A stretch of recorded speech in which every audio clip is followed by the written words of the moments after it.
Good afternoon, everyone, and welcome to the Drums webinar, The Art and Science of Running Your Agency, with our partners, Deltec. My name is Naomi Taylor, and I'll be your host for today. And we are extremely lucky to be joined by some agency extraordinaires, Nick Presley, Executive Creative Director at Initials, and Renee Price-Tom, Senior Vice President of Global Agency Solutions at Deltec. So welcome to both of you. Hello. Hi. Nick and Renee are here to ease our agency qualms as we look at the art and the science of running a successful agency. As I'm sure most of you listening will know, it's not all ha hee hee, pool tables, Christmas parties and dogs running around the office, as much as that is great. There is a real art that defines running a successful agency that's crucial to balance with the science of running it.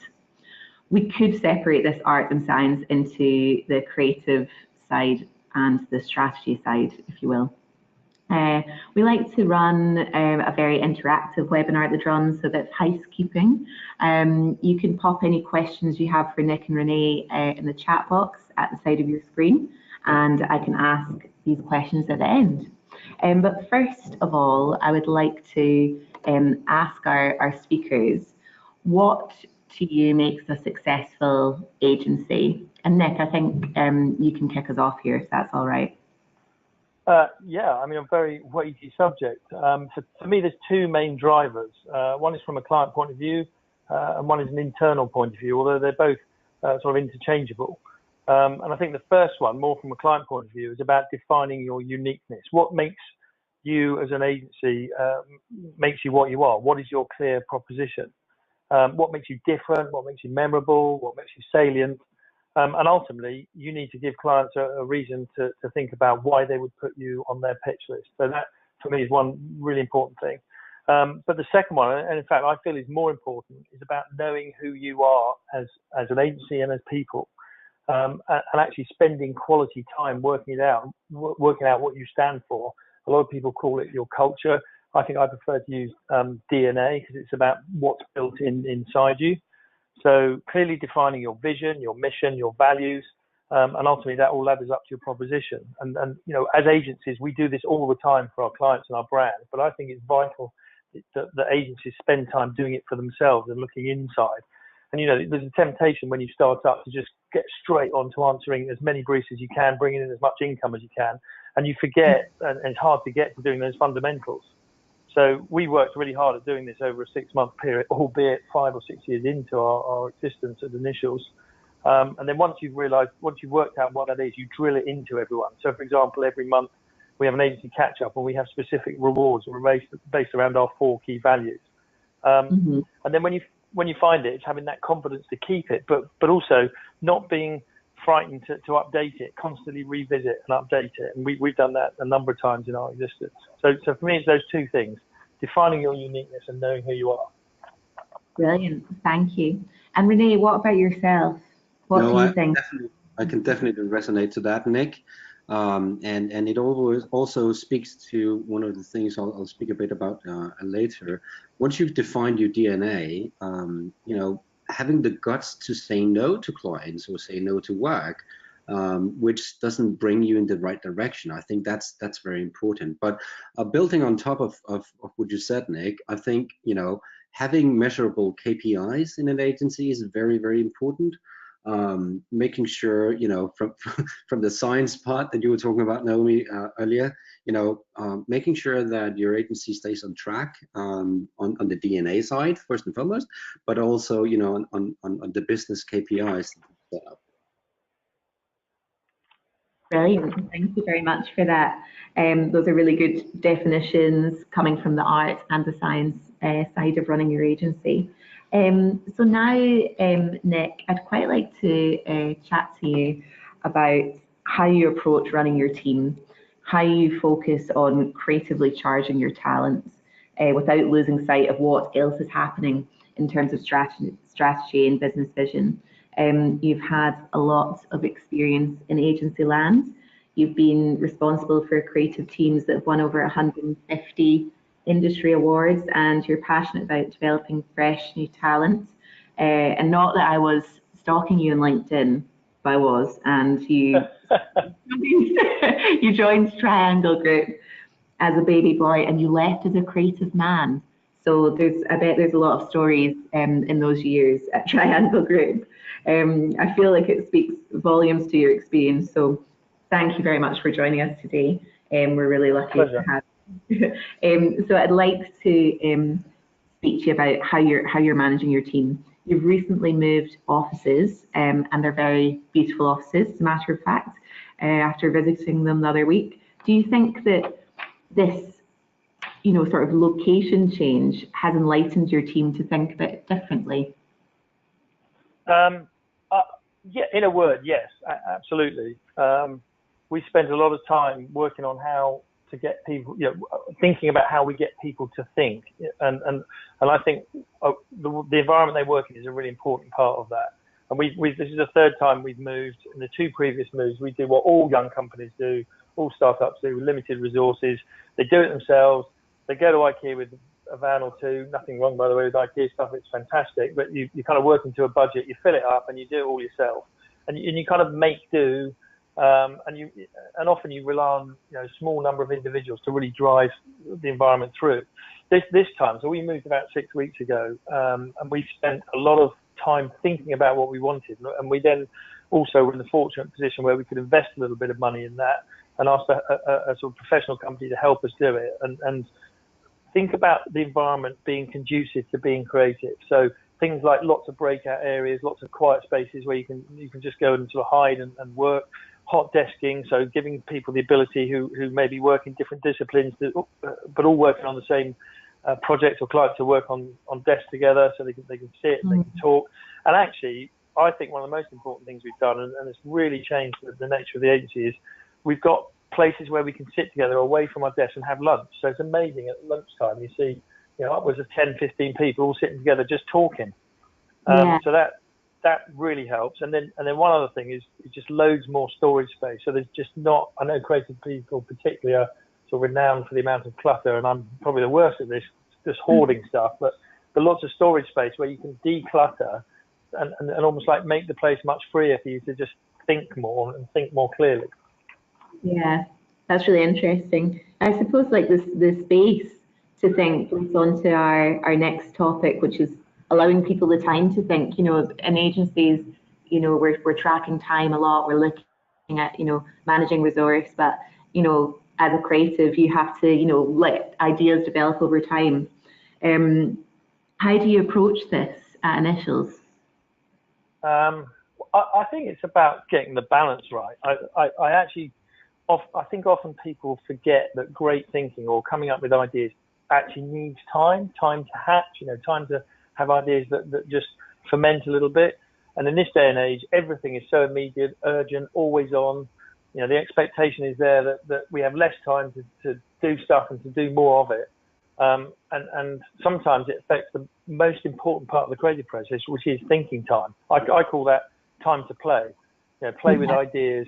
And often from the outside, it might look like nothing's going on, but creatively, creativity is not a tap that you just turn on and off. I mean, it can be, but it's very hard when we work in a sort of a world that starts at 9 and finishes at 5:30, and you feel like you've got to turn it on and turn it off. And I think creative process is much more like an organic fermentation process where things have to simmer. You have to bring them to the boil, and giving birth to an idea takes time. And I do think sometimes clients and account handlers just have unrealistic expectations on how fast they want things. Yeah. There often seems to be, if you don't get it right first time, then all hell breaks loose. And there needs to be, creativity is an iterative process. And yes, you can add lots of science and meaning to that, the processes that you have. So we do lots of things to try and help that creative process. So, for example, we have things like culture days. So everyone in their contract has half a day off a month to go and recharge their creative batteries and do something of cultural work. We've changed attitudes, certainly in the last 12 months, massive change in attitude into time management, flexible working hours, working out away from the office, either at home or somewhere else, 4-day weeks, 9-day fortnights. and not just for working mums, although that's really important, but yeah, anyone who wants to. There are men who work in an organisation who only work 4 days a week because they do other things elsewhere, and I think that's great to keep their creative juices flowing. We have a 12-point process, the scientific bit. We have a 12-point process of the journey of an idea through an agency, and we try and use that as a little checklist, but it's not always that easy. We have a new business checklist, so we in fact, really touched on this earlier about whether we take things on or not, whether it affects stuff that we're doing.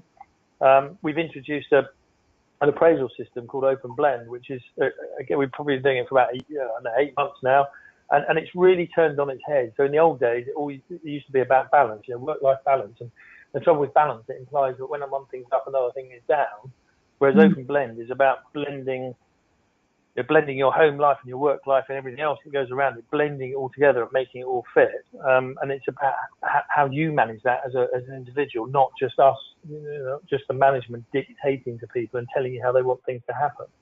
So, there's lots of things I think we've introduced, either hard, soft, scientific, artistic, to sort of help people be creative. Yeah. And do you think, have you noticed a difference, like from your time in the agency world, from working in a sort of 9-to-5 environment and then moving towards this more flexible way of working? Have you noticed a difference in the creative output that people have when they've transitioned from this, structured, rigid 9-to-5 to flexible working? Yes, definitely.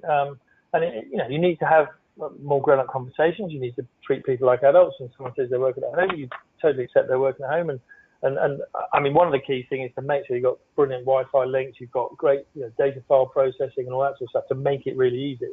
Because one of the things, a while back, we just used to use a VPN connection, and it was so frustrating at home trying to get files downloaded and uploaded. And now we've got a whole new system that is much quicker, and that helps massively. But I think people just seem more in tune to it, and it might be something really simple like a dad who goes, I don't see my kids during the week, so I'm going to come in late every Wednesday morning so I can take my kids to school on a Wednesday. I won't be in until 10 o'clock on a Wednesday.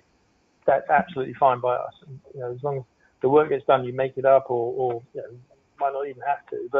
But just making sure that we balance. We blend people's lives with working lives with the home lives.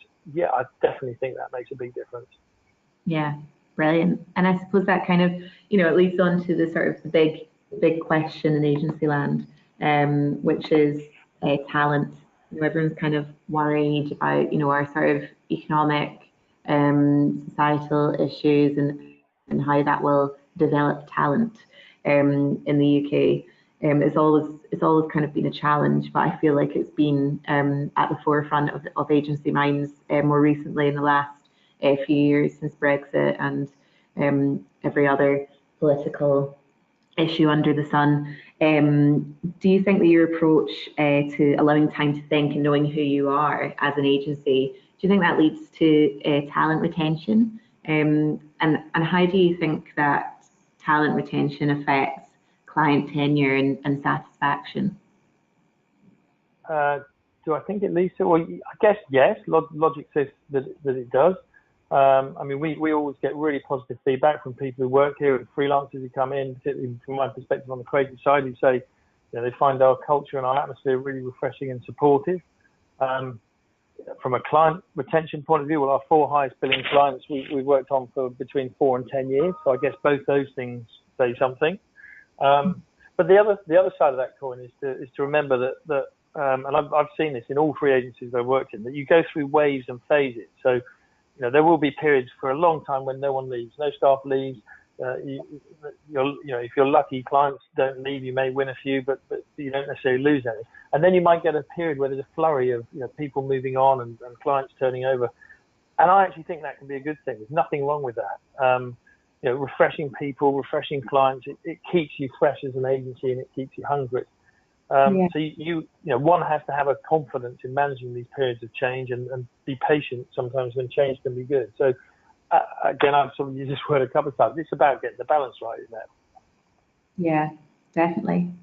No, that's great. And we were talking before the webinar today, Nick, and we were talking about the importance of peripheral vision, even as a creative. Obviously, you're focusing on the ideas and the creative output, but you've also got to be aware of how what else is going on in the business in a kind of emotional intelligence sense and a business intelligence sense. Can you give as an example of where it's been important to have peripheral vision on both emotional and business intelligence, and how can that affect running your agency? How crucial is that? Yeah, that's another very weighty subject, tough question. For me, peripheral vision and emotional intelligence it's about not just thinking about the here and now. So it's, whether it's about looking after your staff or your client's business, it's not just about being in the moment and being reactionary on what you're doing. It's about seeing off or heading off issues before they become a problem. Understanding what people are feeling about stuff. When people who work for you and trying to just get how they're feeling. It's understanding that every client is different, every pitch situation is different. If you keep doing the same thing and not necessarily getting the right result, then don't keep doing it. You need to change. You need to be able to see around that. Now, one example where this went. Well, actually, here's a really interesting example. One of my old bosses used to say this all the time, particularly when we were working at Triangle. We used to do a lot of on-pack promotions, and what he would say is that an advertising campaign, if you've got something on the TV and it goes wrong, if there's something goes wrong with it, you just pull it. You can make a phone call and it's off air the next day.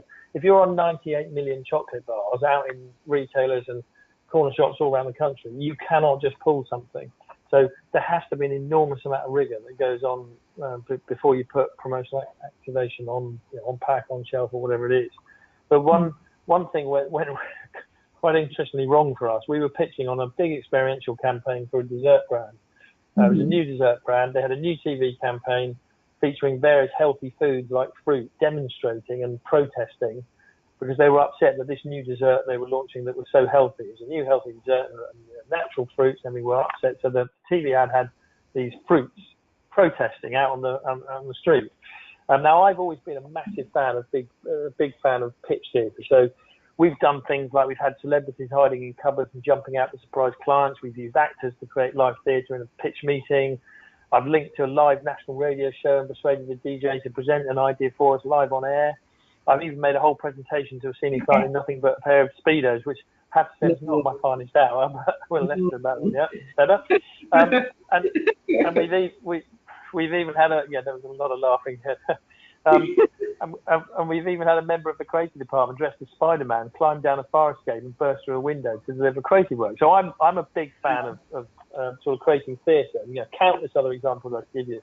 This one particular situation, we were to dramatise this TV ad for the healthy dessert, and picking up on the advertising agency's idea of this protesting fruit and vegetables. We had one of our creatives dressed as a banana, demonstrating around the client's office with placards as we presented, and they burst into the room at the appropriate moment, and they were sort of walking around the client office. This poor guy working for us, dressed up as a 6 foot, 7 foot banana. Now, what we did, and this is quite serious, what we didn't know was that this particular client parent company were going through a very tough time, and in the very next room to where we were presenting, they were making a whole lot of people redundant. And they didn't take too kindly to a bloke dressed as a banana running around their office with a placard saying "Enough is enough." Oh dear. And and we can laugh about that. It was quite upsetting for the client at the time. Needless to say, we didn't win the pitch, or have been asked to present again by that particular client parent company. But it was best of intentions. But my point is, with a little bit of peripheral vision and maybe reading the business press in the day before that morning and seeing that this client was in a bit of problem and that they were announced making some redundancies, we certainly wouldn't have done that.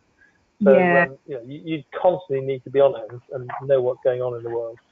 Definitely. Well, I do love the Speedos and the Spider-Man stunts. They're very good. Lots of future. I suppose that it kind of links into whether you should be pitching for business or not, whether it's right for your agency at the time. When you've got an incoming piece of business, like and when you're first starting out, it's super difficult to turn down that money that would be coming in. How do you go about making that decision, Nick?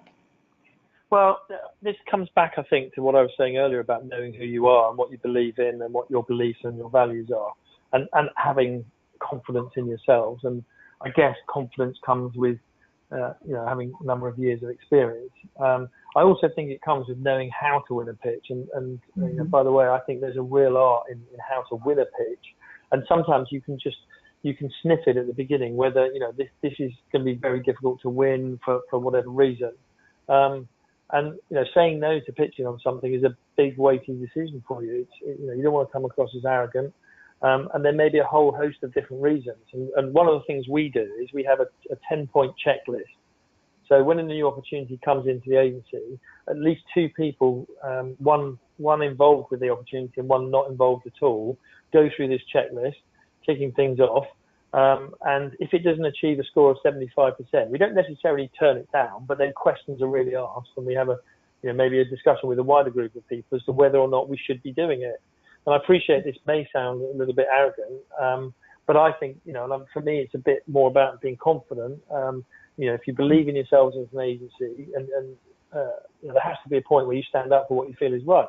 And it, as I said, a whole host of different factors may be at play here. And it may come down to just instinct. It may come down to something more factual like the numbers. It may be that you feel that you're not the right person for that, the right agency for that client. And I think sometimes you need to be honest. Again, I think the temptation when you're a small startup is you go for everything. You want to win every piece of business you can. Anything that moves, you want to be on the pitch list.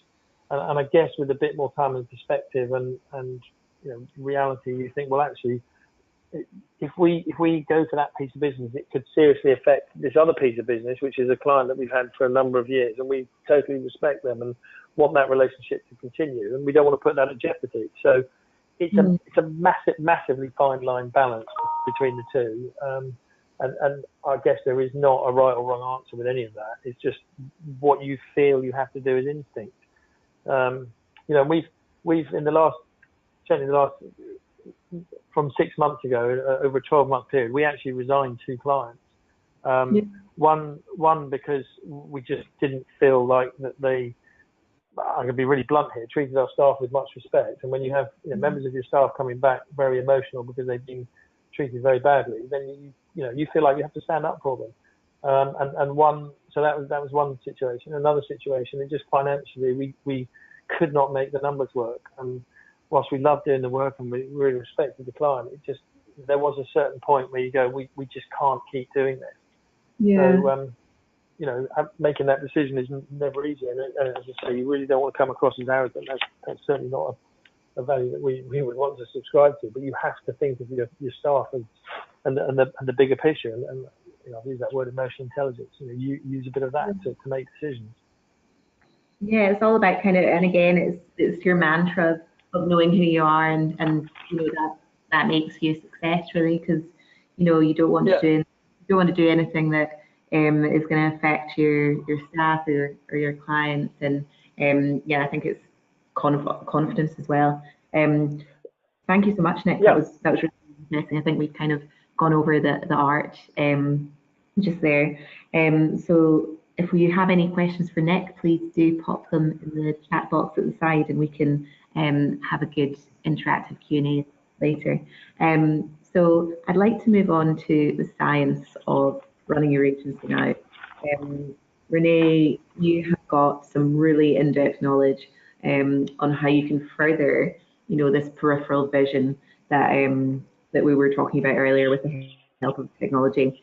Renee, you've had more than 20 years of experience in agency land, and you are Senior Vice President of Global Agency Solutions at Deltec.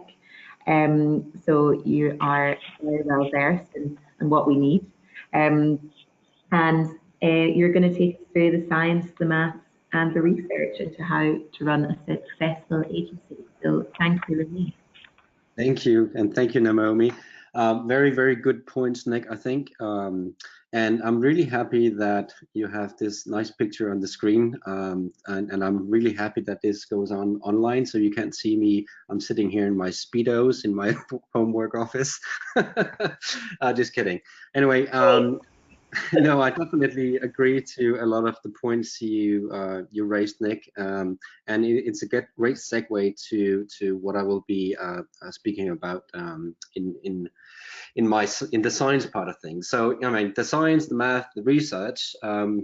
We've done a lot of research on and surveys between our customers and potential customers of agencies. What I'll do, I'll zoom in today on some of the KPIs that agencies should pay some very close attention to.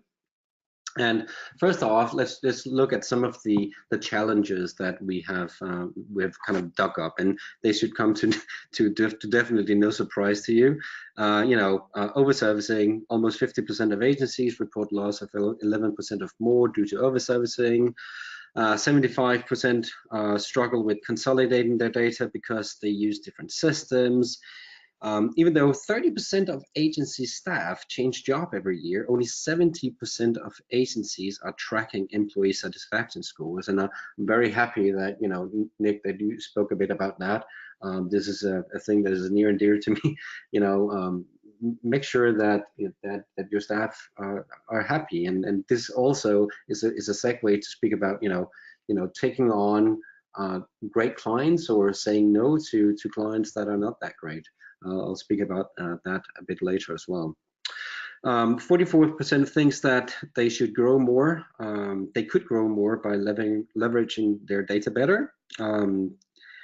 Their challenge on operational management is acting on the data that they have. And finally, a stunning 78% goes over budget because of change of scope. Of course, these are, struggles to any agency, I think.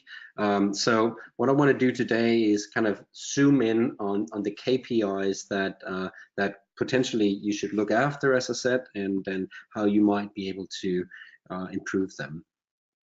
So we've modeled this KPI framework, and we call it the agency power up. And every time we onboard a new client on our software, we use this framework, and it's divided into these 6 pillars, as you see on screen. And today I'd like to speak about the first 3 ones. The first and foremost, zooming in on customers, win and grow your revenue, the people, improving utilization, and the projects to increase your profitability. So the first pillar, win and grow your revenue.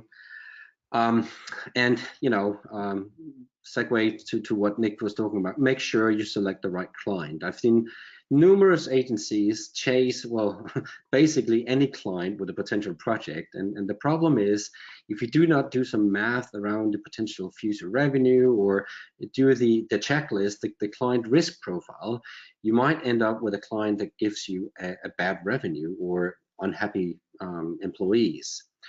Secondly, you want to make sure to monitor your client acquisition cost. And you might be in a pitch where you spent 100K bringing in the client, and if you can't measure the amount of pitch work you've done, you won't have any chance to recover that investment in future projects.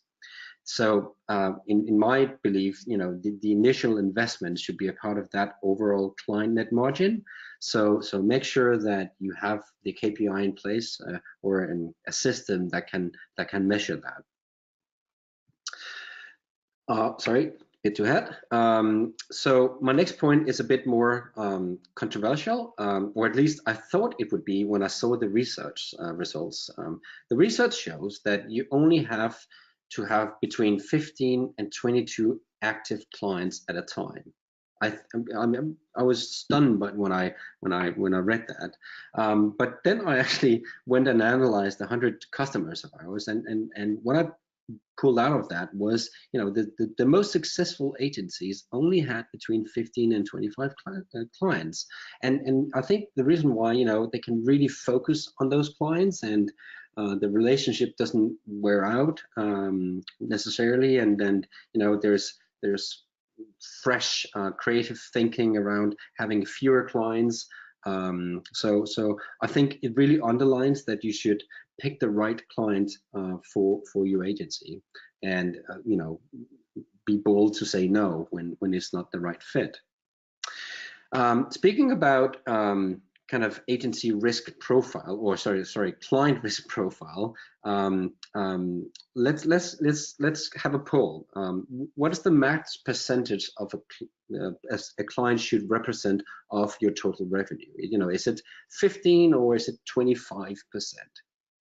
Let me hear your votes on that.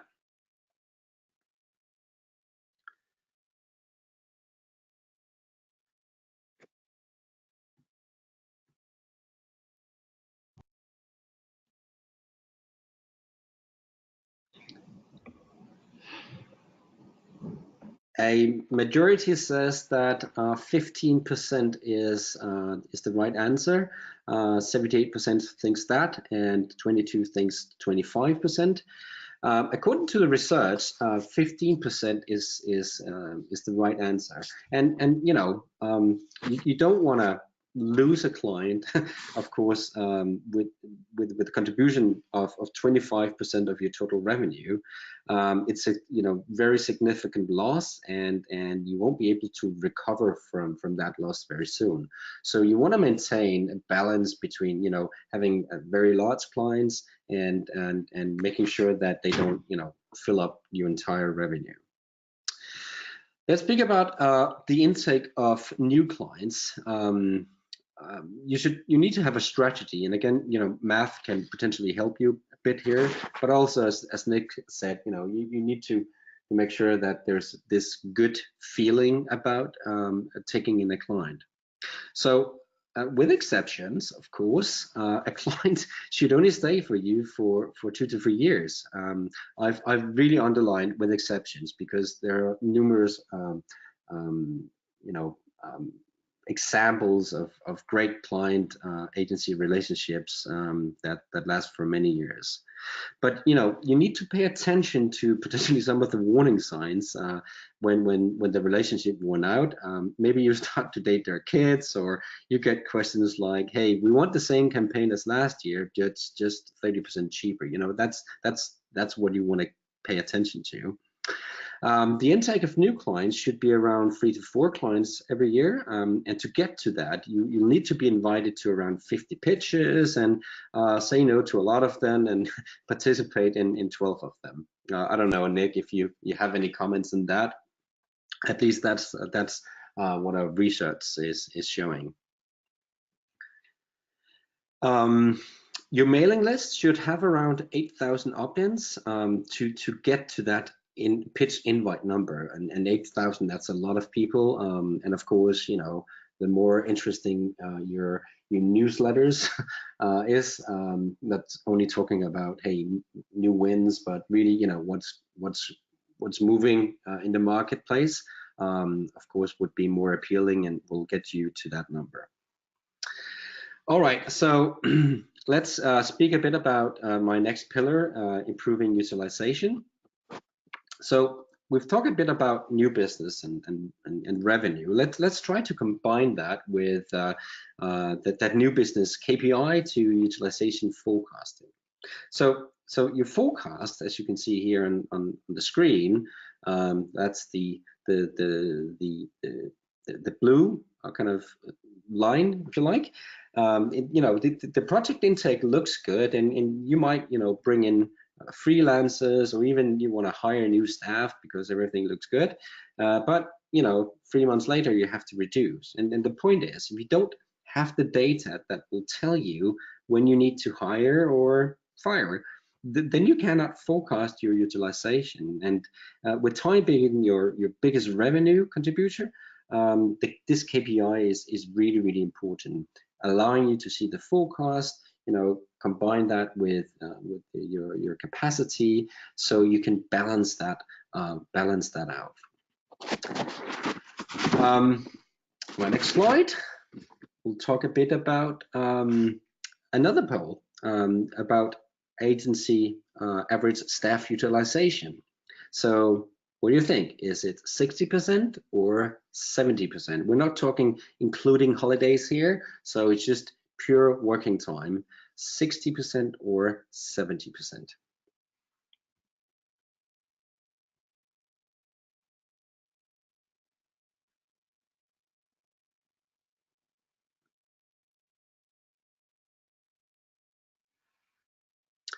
So 26% of you say 60% and 74% thinks it's 70%. All right, let's continue. The right balance is actually 60%.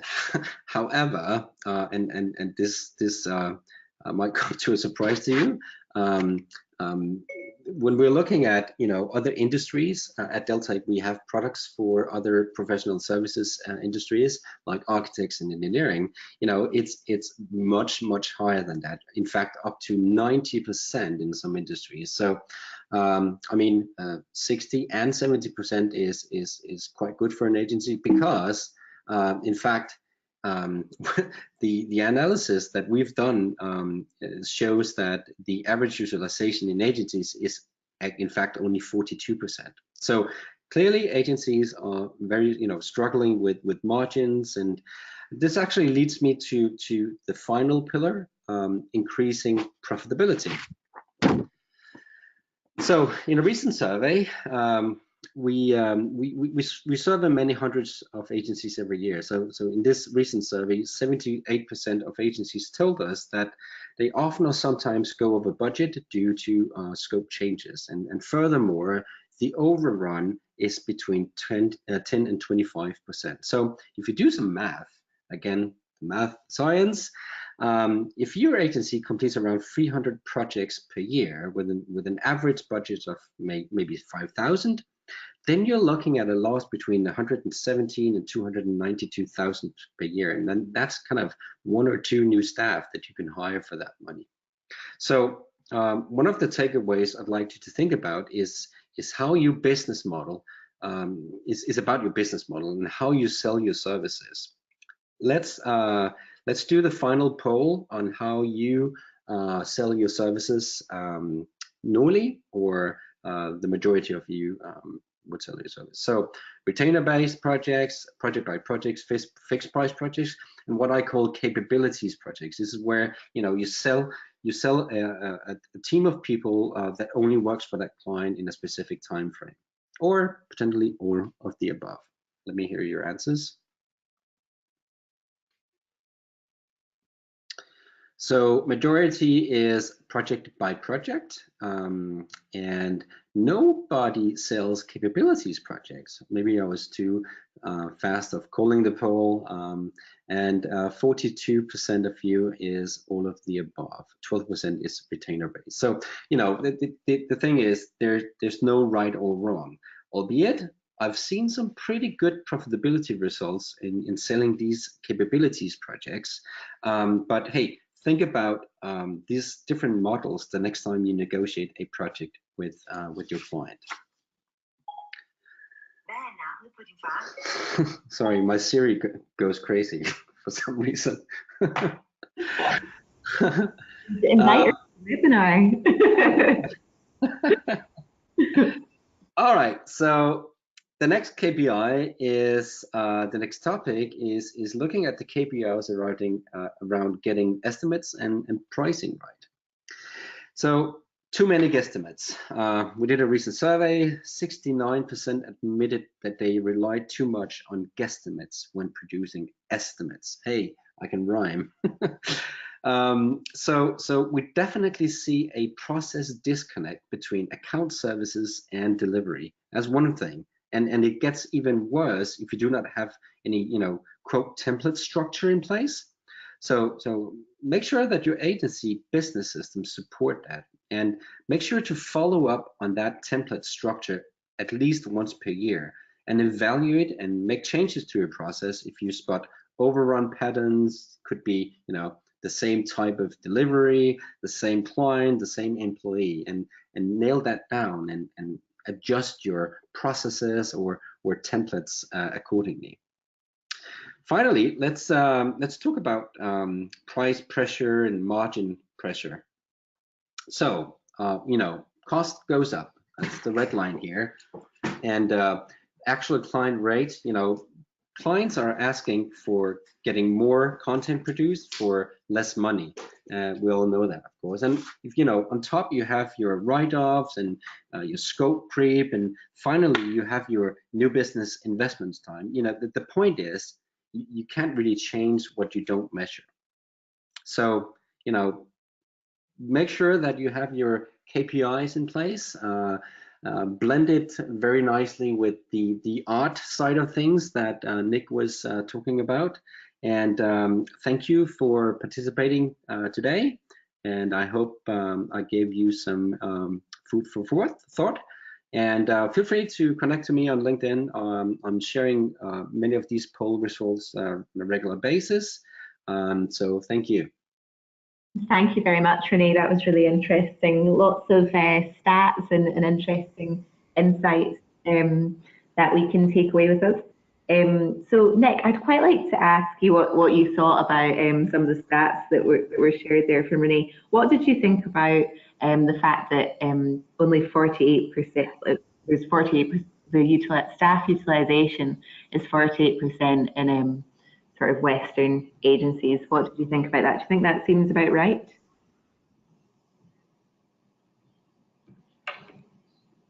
Oh, I will just get your audio sorted. Sorry, Nick. Yeah, you can hear me. Yeah, you can hear me fine. Well, actually, the stat, the 40-60%. I think one comment I would make is it depends on what level you're talking about, and what level of person within the organisation, because it's clearly going to change and be different. I think we aim for a little bit higher than those numbers, and the 40% average. I wasn't sure whether that was just within the marketing advertising world, or whether that was just generally across Europe, people working. But I find that quite staggering, that less than 50% of people's time is being used for what they're being paid for. So that would really concern me. And I think we look at timesheet. We have a program. We do a lot of timesheet analysis, and we try and find ways to make sure people are, whether it's collaborative working, whether it's if people are. One of the key things is making sure people aren't being overworked and either bringing in freelancers or getting more time.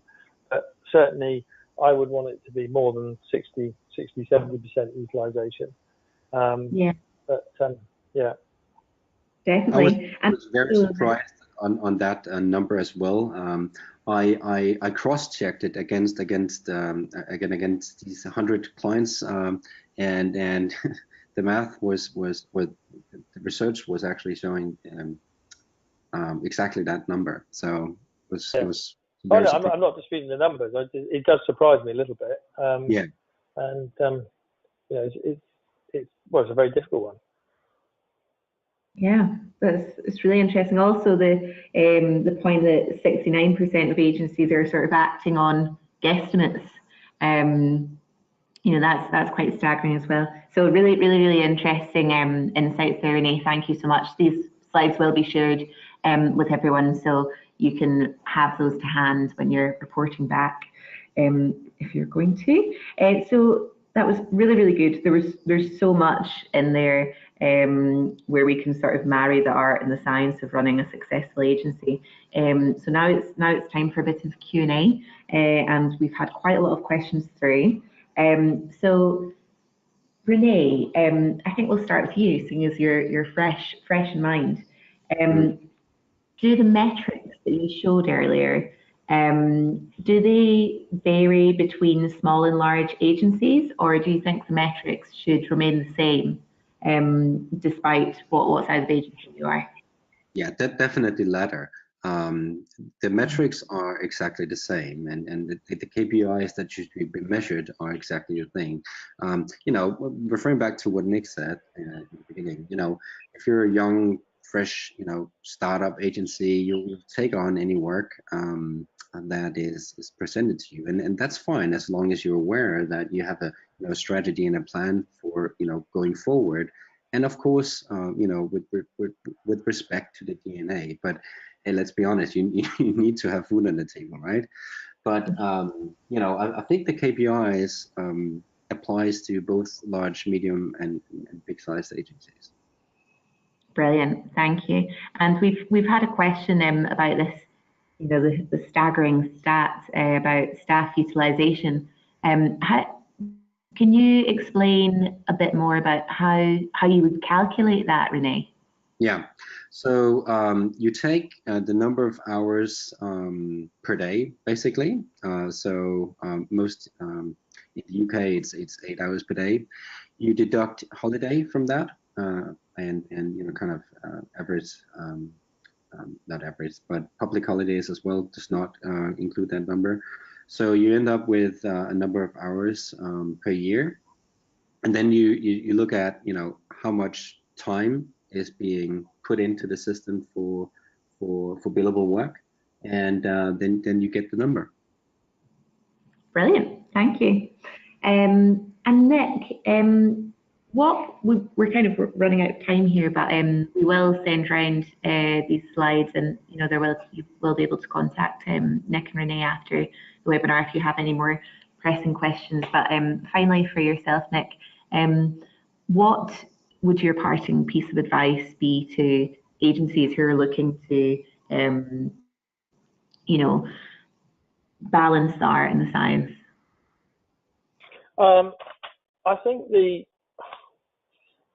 I think understanding the science is really important, but I think the difference is the art bit. The things like passion, emotional intelligence, patience, confidence, not letting things fester and sorting out quickly. Don't trusting that things will always be okay, making sure that they're okay. And the final piece of advice I would say to people is go and make some muffins. And what I mean about that is when about 18 months, 2 years ago, myself and my two partners, Richard Batt and Jamie Matthews, were looking at our business, and we engaged the services of a guy who, I guess for a better word, one of the better words, a business coach. And he started talking to us, and it was clear that we didn't have very clearly defined roles between us. And the first thing he did was make us go and make some muffins and watch the process of how we did that. And it was through making that and spending that time together that led on to us defining very clearly what our roles are. So having very clearly defined roles within certainly senior partners and everyone is the thing for me that can make the difference between, being good and being really good. Yeah, brilliant. So muffins it is. Muffins. It doesn't matter what flavour, make whatever muffins you want. Blueberry, vanilla, whatever. Great. Thank you both so much for your time and your knowledge today. I think our audience have a lot of food for thoughts as they go back to their agency business and implement some of the learnings we've shared today. So thank you again. If you are an agency who is looking to grow and raise your profile, you should also check out the Drum Network, which is a membership platform at Drum. You'll be able to help build your own awareness, and you've got access to the network of peers and learnings. And again, you can see all of our webinars at www.thedrum.com/webinar. Thank you again to Nick and Renee and our partners, Deltec. We hope you tune in soon and have an excellent afternoon. Thank you. Bye. Thank you.